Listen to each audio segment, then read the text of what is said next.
Hi. I first want to thank Terry Perry for being such a trooper. She was ripped out of the t-shirt booth on the day of the Women's March to read my poem, and she did a great job. For those of you who weren't there or haven't seen this yet, this is the Venus of Willendorf.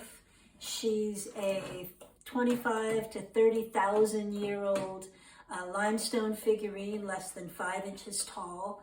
She's was discovered near Willendorf, Austria in 1908. Reams of scholarship have been written about her. Most debates center on whether she was a fertility goddess, a good luck charm, or even a Paleolithic sex toy. I don't know. But she shows up in my poem as one aspect of woman.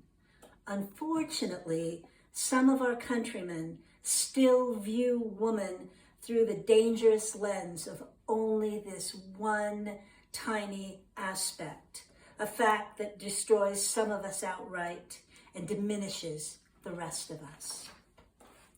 My poem is called Venus of Willendorf versus the Dinosaurs. I am not the Venus of Willendorf. True, I have resembled her, a time that still holds its ample beauty, a time when, round as a small earth, a full brown moon, I lived only to feed the stardust, seeding its bones inside me. I said to those bones, I will grow you. With love, I said yes to bring my sons to the world. I said to my body, now you may, because I was born in my body and I assumed it belonged to me. And because I had the privilege, I said, yes, now is a good time. And that was the end of the conversation. I did not ask the Brontomanosaurus on the corner praying in judgment. I do wonder, though, how judgment can ever hold enough love to become a prayer. And how, of course, these Brontomanosauruses are not extinct. I did not ask the Hobby Lobbysaurus in the flag t-shirt waving an Old Testament if now would be a good time for me to give birth. To give implies freedom, yes? Also, how could the Hobby Lobbysaurus possibly know if I was ready? Did he have the history of my health folded in his fanny pack? A copy of my financial records tucked into his Bible? Did he hold a highlighted map of my history and circumstance? I did not ask the governor of Texas or the legislature of Mississippi or the Supreme Court. I asked only my body because it is mine. And then I stopped asking because I am not the Venus of Willendorf. No woman is. We are not Venuses, not idols, not even goddesses. We are women of the 21st century, grown deep, grown rooted to our power, most of us, despite the screeching fascistosauruses who so violently want us to believe that the luminosity of the universe has sculpted us, but not them, to live as they say we should live, which is barely.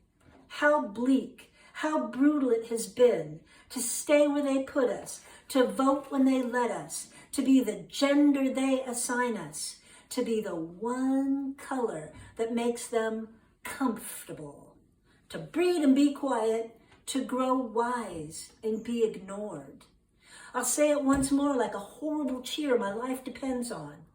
I am not the Venus of Willendorf, with her heavy belly and pointed nubs where feet should be. How will she run after the children? How will she hold them with her forgotten arms? How will she sing to them with no mouth? Who will help her? Will you, my dear indoctrinated dinosaurs? She doesn't speak English. I've never seen her with a man, and I doubt she has a job. No, women are not Venuses of Willendorf. But I do wonder, dinos, what will it take to make you less predatory?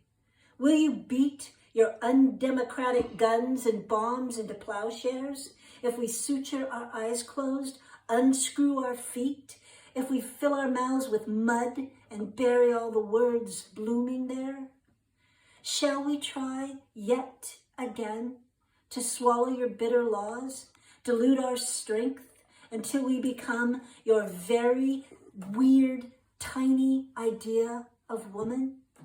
No, never again, tyrantuses. Take a look around. Count the women. Look into our eyes, up here. Every single one of us holds the history of woman, from Lilith to Lucy, from ocean to earth. We are the history of resilience incarnate. No matter what you do, we will help each other have our children when we choose, if we choose. Or we will carry on just as we are, because we are enough. World made in the image of woman is an abundance. And I wish I could understand why this truth makes you so crazy, crazy to the bone, with 3 capital K's and a cancerous machismo to the marrow. Man, you bellow and roar and sink your claws into everything that is not you. Oh, go on, you insurgentosauruses. Wag your tiki torches, iron your robes, count your money, shriek your petrified hearts out. You have such little time left. See? You don't see. You do not see the comet just behind the clouds. It has a tail full of rainbow fire. It makes its own music. You cannot turn it down. You cannot goose step to it. You cannot crush it with a tank. You cannot barricade yourselves in Idaho and hide from it. See? You do not see. We are the comet and the ocean and the tides and the earth. We are stardust, same as you, but your fear is blocking the light, blocking the brilliant life we could all have together, right here, right now. Poor us, poor earth. I will even say, poor you, poor archaic you. Pour yourselves a glass of your favorite industrial-ag, hormone-enhanced warm milk and say your final good nights, you ghastly oligarchosauruses.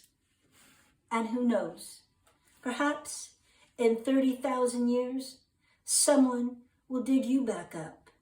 Maybe by then, you'll be filled with a radiance and you'll remember how to share it. Or, at the very least, perhaps you'll have grown some breasts and come to your senses. Thank you.